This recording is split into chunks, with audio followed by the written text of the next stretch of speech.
Can we start with the usual team news scenario? Fantastic result the other night. Has everyone come through it unscathed? Yeah, up to now. Got a medical meeting and in a sec. I won't be part of that. It'll be Jed Brandon. So hopefully everyone comes through, mate, and we'll be all fit and well. Some pressing from the front the other night, looking at the goals, that you forced mistakes, and the fourth goal's a brilliant counter-attack, isn't it? Yeah, well, obviously you have a game plan. The game plan was part of that. You know that we are always on the front foot. We try and press from the front, force errors, get the ball, or win the ball in certain situations, and then obviously you got to go and capitalise on that, and you got to take your chances when they come. And I think the lads done that. You know, the goals we scored, as you've just touched on, were really good. It must give you a great deal of pride when that game plan, and you look at it, and within 2 minutes, you've won the ball high up the pitch and scored. Yeah, that's exactly it, Andy, because as I said, you've got to know the individual players. You've got to know the team you're playing against, obviously, and the opponents individually, and that's our work that we do, me and Jed Brandon, we do that, and we give the lads it, and then they've got to go out on the pitch and go and put that plan into place, and you've seen that after 2 minutes, there was you know, certain players that you can say, let them have the ball, and then you've got to try and take it off them. We done that, and then you've got to finish that Endo outside of his foot was quality after Sean done a little run, and it was a great finish, so a great start. I don't think then after that we were sort of on the front foot after that. I think you've got to give them a little bit of credit. You know, they passed the ball well. We were just half a yard off here and there, but then you know they got an equaliser. You could probably say it was fortunate for them. A little bit of a ricochet, and then he's put it in the box. And then second half we sorted ourselves out at half time, and second half obviously the rest is history after that. So 4 points out of 6 on the road, John. Just been talking to Sean Worley, who feels that you could have beaten Walsall, and he's disappointed that you didn't. Is that a sign of how far the players have come right now? That to get 4 points out of 6, there's a disappointment that it's not 6? Yeah, I think so. I think that was the feeling after the end of the game.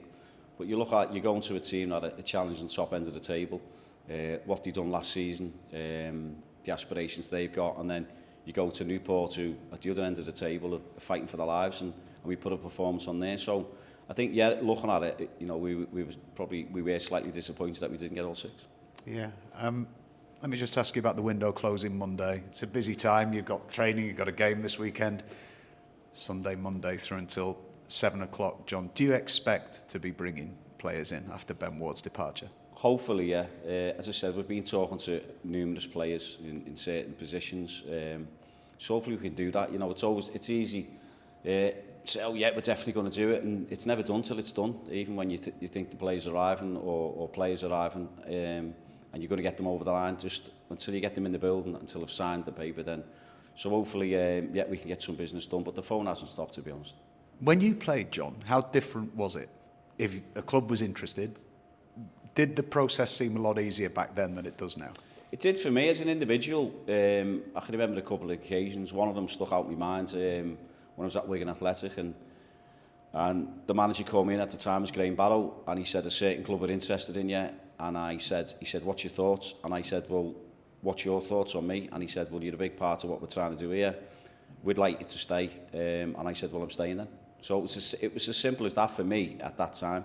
You can look back and say, you know, I could have and should have done this and should have done that, but I wouldn't change anything. Loved my time playing at Wigan Athletic and under Graham Barrow, but it's probably different now. I don't know. I'm not too sure on how it works now with players and agents and everything else. I never had an agent at the time.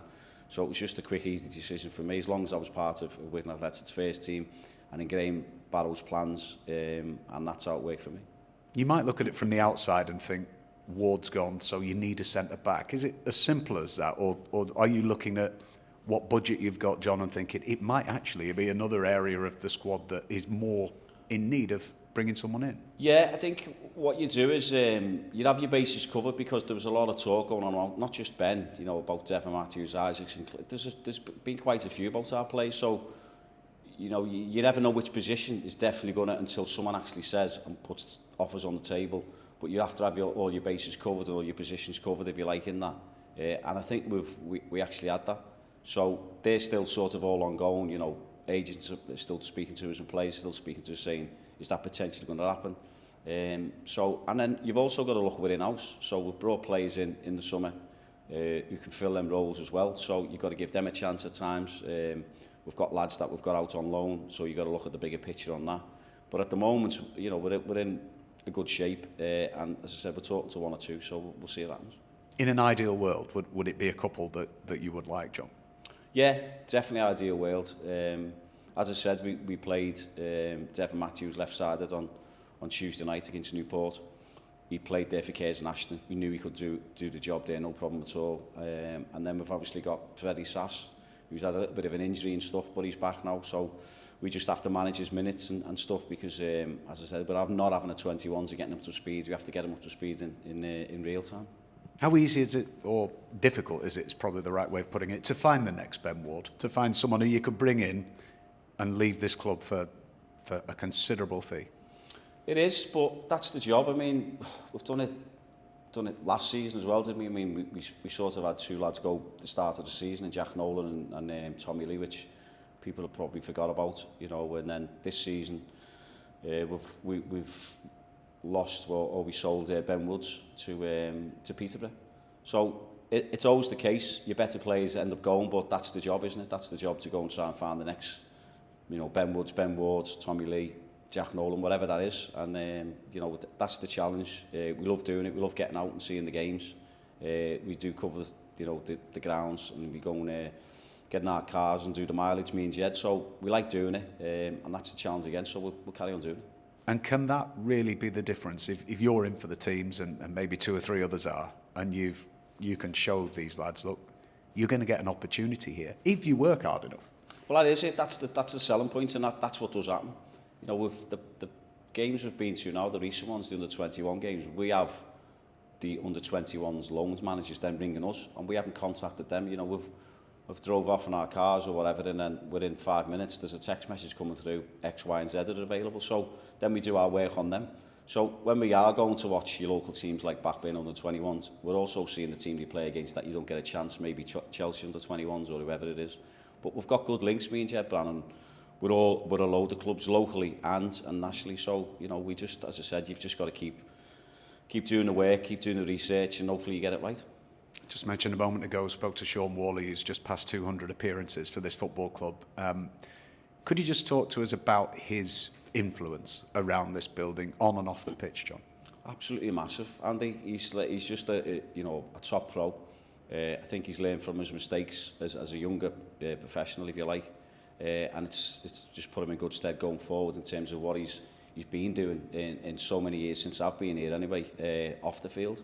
Looks after himself really, really well, does all the right things in terms of the dressing room around the place, and the way he speaks to the players, the way he conducts himself, holds himself, and then to go take that on the pitch and produce what he produces and as end product to win games for you is just a testament to him. I know it's not just down to him, but since he came back in the side, you've lost 3 games. That's not... Is that a coincidence, John?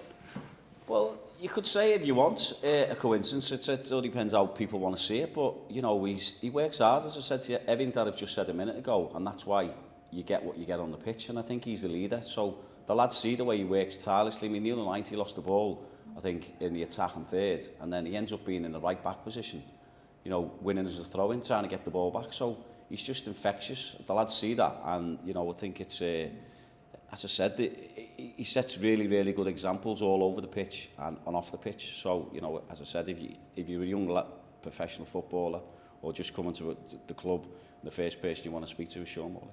19 games to go, I think we're at to now, John. What's the target for the next 19 for you? Well, just the next game, Andy, for me, to be honest. I said it's easy to get carried away, to be honest, mate. But I just think the challenge is the next one, which is Cheltenham. I think we've been doing all right. Results have suggested that, and we've just got to keep trying to climb that table as far as we can, and who knows. Do you not allow yourself at all to have the time to think of the bigger picture? Can you get into the top half of the league? Can you progress on from there? Because you're someone who clearly is looking upwards. You've no time for looking downwards, have you? I think if you just take it, and it's the old cliche, one game at a time, because you can get carried away. You can start saying, well, if we win this, we do that. You know, we've got this game, we've got so many at home. The next one's the next game, because you can so easily, you know, lose the game, and all of a sudden it's the worst thing in the world, and you know, your legs are getting taken from underneath you, and you're not this anymore, you're not that anymore, or you know, who does he think he is? Who does the club think they are? So we know what we are, we know what we stand for, we know what we're about, we know what we bring to the club, we know the culture that was set here. So at the end of the day, is the next challenge is Cheltenham that we're looking forward to now on Saturday. And you know, if we get the points there, then it's another step to where we're trying to get away from the bottom end. And you could say you're not looking down and you're not looking up, but as I said, we're just basically now just full steam ahead to Cheltenham.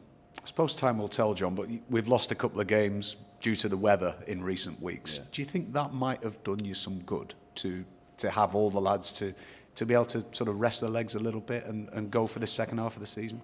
Possibly, but you could have said that after the Colchester and Barnet game got called off, wasn't it? You know, and you're thinking we've had like 16, 17 days before we played, and then we played MK Dons here, and even though it was a good performance, you know, we lost the game on the 2 goals that, you know, I could speak about, but we know that, so don't want to look back too far on that. You know, we've moved forward now, we've put some good performances in, and got some good results, so hopefully we can just keep that going. What sort of a opposition are Cheltenham? Cheltenham, well, the manager Steve Cottrell's come in, you know, they've got them going, got them away from the bottom end, if you like, set them up really well, changed the shape every now and again. At the last game he played was Grimsby, I think, at home. They lost 2-0, and he changed the shape to a 4-2-3-1 or a 4-3-3, 4-5-1, whichever way you want to look at it. So we know the individual players, we know what they bring, we know the challenges there for us. See what sort of how he shapes up against us on Saturday, but you know, they haven't played Tuesday night, so they'll probably be a little bit fresher, but as I said, we've got a bit of momentum at the moment, so we've got to keep that going. And make this place, for the remainder of the season, the toughest place we know it can be, isn't it? Yeah, again, just that's touching on the fans. The fans have been great. You know, the travelling fans at Newport the other night were fantastic, so you know, we want to give them something to sing and shout about, and hopefully we can start off on the front foot and do that Saturday.